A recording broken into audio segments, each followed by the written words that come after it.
সম্মানিত প্রিয় ভাইরা আমার, আমাদেরকে জানা দরকার আমি আপনি যে কুরবানিটা করে থাকি এই কুরবানিগুলা কাদের উপরে ওয়াজিব, কোনভাবে এই কুরবানি করলে আল্লাহ রব্বুল আলামিনের দরবারে কবুল হবে। চলুন, কোনো ভূমিকা নয়, আমরা সরাসরি জেনে আসি। আল্লাহ রব্বুল আলামিন তার বন্ধু আহমদ মুজতবা মুহাম্মদ মুস্তাফা, আমার আপনার শেষ নবী হজরত মুহাম্মদ সাল্লাল্লাহু আলাইহি ওয়াসাল্লাম তিনি কি জানিয়ে দিয়েছেন। কুরবানির কিছু গুরুত্বপূর্ণ মাসালার ভিতরে এক নাম্বার, সর্বপ্রথম যে মাসালাটা আছে সেটা হলো সামর্থ্যবান ব্যক্তির উপরে কুরবানি করা ওয়াজিব। সামর্থ্যবান ব্যক্তির উপরে কুরবানি করা ওয়াজিব, এই কথাটি শোনার পরে আপনাদের ভিতরে একটি প্রশ্ন থাকতে পারে। কি প্রশ্ন থাকবে? যে হুজুর, সামর্থ্যবান কারা? আমরা কারা সামর্থ্যবান, কাদের উপরে কুরবানি ওয়াজিব আমরা কেমন করে জানব? এটি একটু আমাদেরকে বিস্তারিত জেনে দিন। সম্মানিত প্রিয় ভাইরা আমার, সামর্থ্যবান ব্যক্তি হলো তারা যাদের বাড়িতে, যাদের ধন সম্পদের ভিতরে 52.5 তোলা রৌপ্য, 52.5 তোলা রূপা আমরা যেটাকে বলে থাকি, এবং 7.5 ভরি স্বর্ণ সোনা যদি কোনো ব্যক্তির বাড়িতে বিক্রি করার পরে যত টাকা হয়ে থাকে, তত পরিমাণ ধন সম্পদ যদি কোনো ব্যক্তির বাড়িতে থাকে, টাকা পয়সা যদি তাদের কাছে থেকে থাকে, ধন সম্পদ আছে, ঘর বাড়ি আছে, সমস্ত হিসাব করে যদি 7.5 তোলা রৌপ্য এবং 52.5 তোলা রৌপ্য এবং 7.5 তোলা স্বর্ণ যদি থেকে থাকে, তাহলে তার উপরে কোরবানি করা ওয়াজিব। আল্লাহ রাসূল সাল্লাল্লাহু আলাইহি ওয়াসাল্লাম হাদিসের ভিতরে তিনি রূপার দামটা কম, এই রূপার দাম কম বলেই আল্লাহর নবী সাল্লাল্লাহু আলাইহি ওয়াসাল্লাম এই কুরবানি দেওয়ার বিষয়ে রূপাকে বেশি প্রাধান্য দিয়েছেন। আমাদের বাংলাদেশের হিসাব অনুযায়ী 52.5 তোলা রূপার দাম যত টাকা হয়, হিসাব করে যদি আপনার বাসাতে এত পরিমাণ ধন সম্পদ থাকে, সম্পদ টাকা পয়সা থাকে, তাহলে আপনার উপরে কুরবানি করা ওয়াজিব, আপনাকে কুরবানি করা লাগবে। এরপরে আসুন দ্বিতীয় নাম্বার যে কুরবানি মাসআলা, সেটা হলো কুরবানির করবেন যে পশুটা, ছাগল বলেন, ভেড়া বলেন আর দুম্বা বলেন, এই 3টা বস্তুর ওজন কিন্তু যাই হোক না কেন, বয়স কিন্তু 1 বছর হওয়া লাগবে। 1 বছর যদি না হয়, আপনার ওই বস্তু দ্বারা কোরবানি হবে না। আর গরু যেই ভাগে আমি আপনি কোরবানি দিয়ে থাকি, এই কুরবানি কৃত গরুর বয়স হওয়া লাগবে 2 বছর। 2 বছর যদি না হয়, তাহলে কিন্তু ওই গরু দিয়ে কুরবানি করা যাবে না। বুঝতে পারছেন কথা? এবার আরও একটি মাসালা এর ভিতরে আছে, সেটা হলো আমি আপনি ভেবে থাকি যে কুরবানি করছি যে গরুটা দিয়ে, যে ছাগলটা দিয়ে, যে দুম্বাটি দিয়ে, যে ভেড়াটি দিয়ে, ছাগলের বয়স তো 1 বছর হয়ে গেছে কিন্তু দাঁত ভাঙে নাই। আমার আপনার সমাজে এই প্রথাটি চালু আছে, এই কথাটি আমি আপনি বলে থাকি, দাঁত না ভাঙলে কুরবানি হবে না। সম্পূর্ণ ভুল এই কথাটি। এই কথাটি হাদিসের ভিতরে আসে নাই।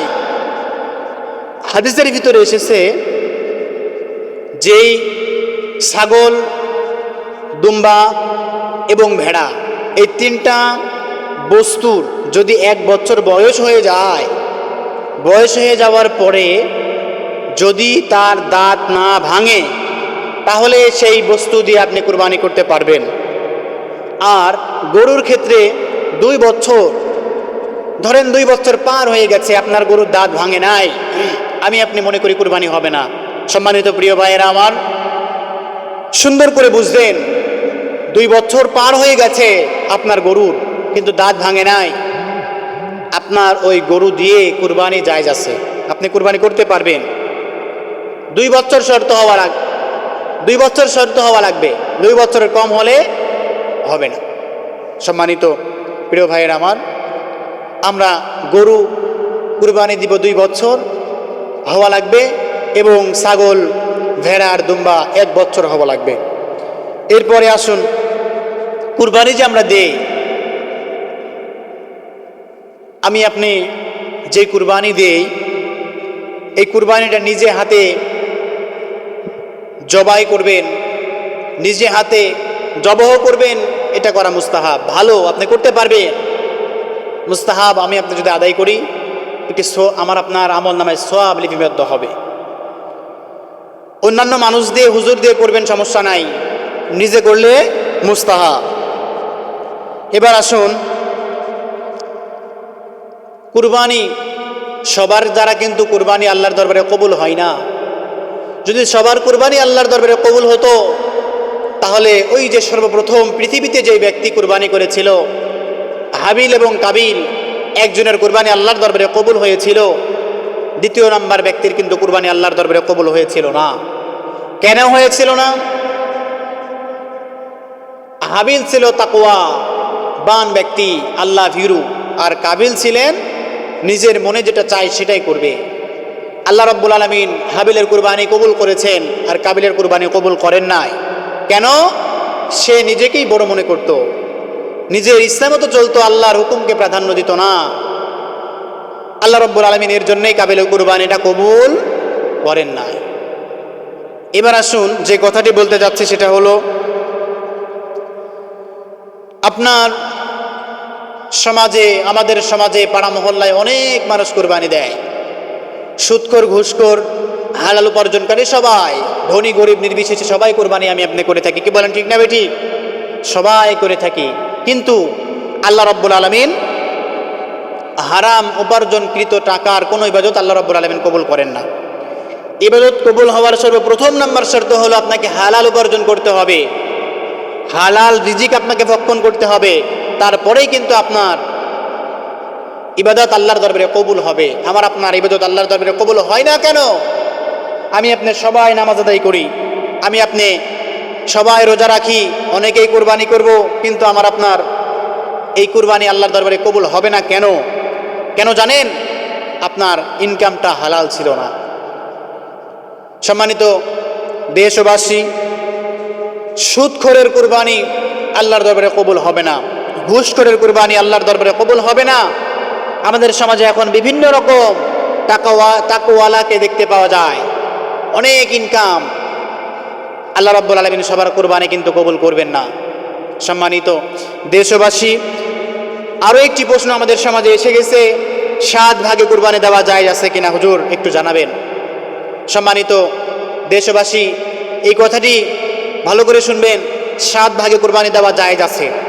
আপনি 7 ভাগে কুরবানি দিতে পারবেন, কিন্তু এই 7 জনের মত কিন্তু এক হওয়া লাগবে, 7 জনের নিয়াত কিন্তু এক হওয়া লাগবে। যদি 7 জনের নিয়াত এক হয়, তারপরেই কিন্তু কুরবানিটা আল্লাহর দরবারে কবুল হবে। আর যদি 7 জনের ভিতর থেকে 1 জনের নিয়াত অন্যরকম হয়ে যায়, তাহলে কিন্তু আপনার কুরবানি আল্লাহর দরবারে কবুল হবে না। কেন? আল্লাহ রাব্বুল আলামিন শুধু নিয়াতকেই দেখেন, ইন্নামাল আমালু বিন্নিয়াত, সমস্ত কিছু নিয়াতের উপরে তিনি নির্ভরশীল। নিয়াত ভালো, আপনার আমল আল্লাহর দরবারে কবুল হবে। নিয়াত খারাপ, আপনার আমল আল্লাহর দরবারে কবুল হবে না। 7 ভাগে কুরবানি দেওয়া জায়েজ আছে কিনা? ধরেন 7 জন আপনারা কুরবানি দিবেন, একজনের নিয়াত এমন হয়েছে যে বাড়িতে নতুন আত্মীয় স্বজন এসেছে, নতুন আত্মীয় স্বজন আসবে, ছেলেকে বিবাহ দিয়েছি, মেয়েকে বিবাহ দিয়েছি, এখন কুরবানি না দিলেই বা কেমন হয়, খাসি একটা দেওয়া লাগবে, আত্মীয় স্বজন আসবে, একটি গরুর ভাগও নেওয়া দরকার। আল্লাহি, আল্লাহর কসম করে বলি, এই নিয়াত যদি কোনো ব্যক্তির ভিতরে থেকে থাকে, তাহলে আপনার কুরবানি আল্লাহর দরবারে কবুল হবে না, হবে না, হবে না। কারণ আপনার নিয়াতের ভিতরে গন্ডগোল আছে। নিয়াতকে আগে সহি করুন, এই নিয়াতকে সহি যদি না হয়, আপনার কুরবানিও আল্লাহর দরবারে কবুল হবে না। সম্মানিত প্রিয় ভাইরা আমার, 7 ভাগে কুরবানি দেওয়া জায়েজ আছে, কিন্তু নিয়াত সহি হওয়া লাগবে। আপনি জানেন ওই ব্যক্তি হারাম উপার্জন করে, আপনি জানেন ওই ব্যক্তি সুদ খায়, আপনি জানেন ওই ব্যক্তি ঘুষ খায়, আপনি জানার পরেও যদি আপনি ওই ব্যক্তির সাথে কুরবানিতে শরীক হন, আপনার কুরবানি আল্লাহর দরবারে কবুল হবে না।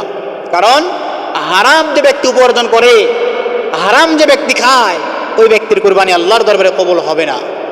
সম্মানিত প্রিয় ভাইরা আমার, তাই আপনারা কুরবানি দিবেন, কুরবানি 7 ভাগেই দিবেন, সমস্যা নয়, কিন্তু বেছে নেওয়া লাগবে কে কোনভাবে টাকা উপার্জন করে, কে কোনভাবে ইনকাম করে, এটা ভাবার পরে আপনি কুরবানিতে শরীক হবেন, সমস্যা নাই।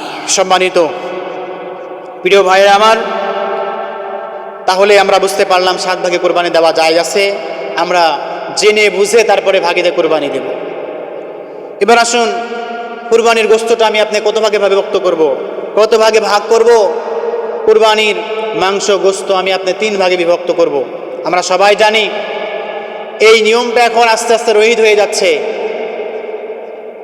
আল্লাহ রাব্বুল আলামিন কোরআনে হাকিমের ভিতরে জানিয়ে দিয়েছেন, তোমরা কুরবানিকৃত বস্তুর গোশত 3 ভাগে বিভক্ত করো। একটা হলো তোমাদের জন্য, 2 নাম্বার তোমার আত্মীয় স্বজনের জন্য, আর 3 নাম্বার গরিব মিসকিন ইতিম পাড়া প্রতিবেশীতে যারা আছে তাদের জন্য তোমার ভাগ করে দাও।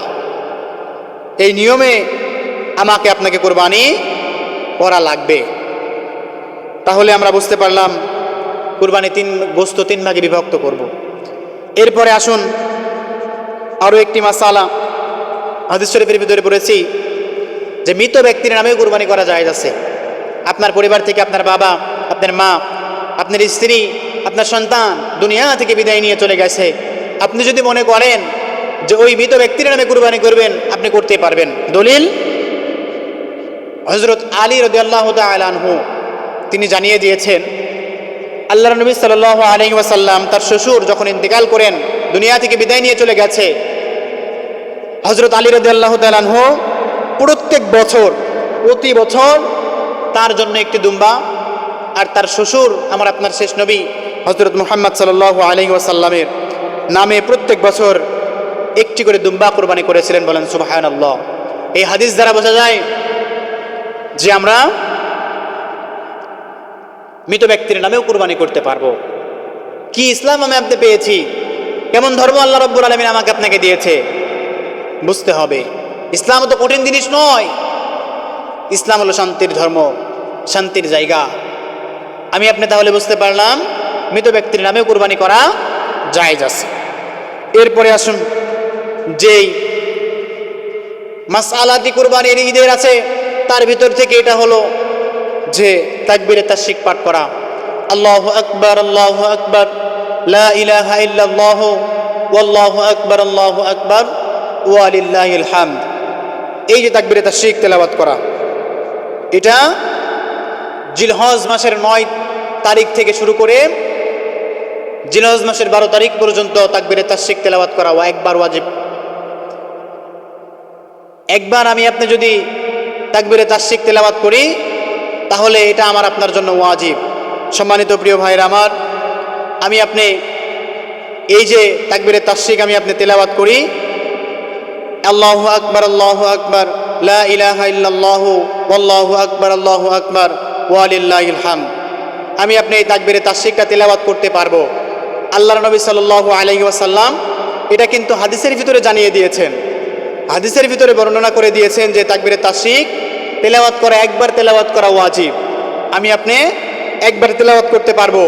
একবার যদি আমি আপনি তেলাওয়াত করি তাহলে এটা আমার আপনার জন্য ওয়াজিব। কিন্তু আমি আপনি মুসলমান 3 বার তেলাওয়াত করি, 3 বার তেলাওয়াত করা কিন্তু সুন্নাত নয়।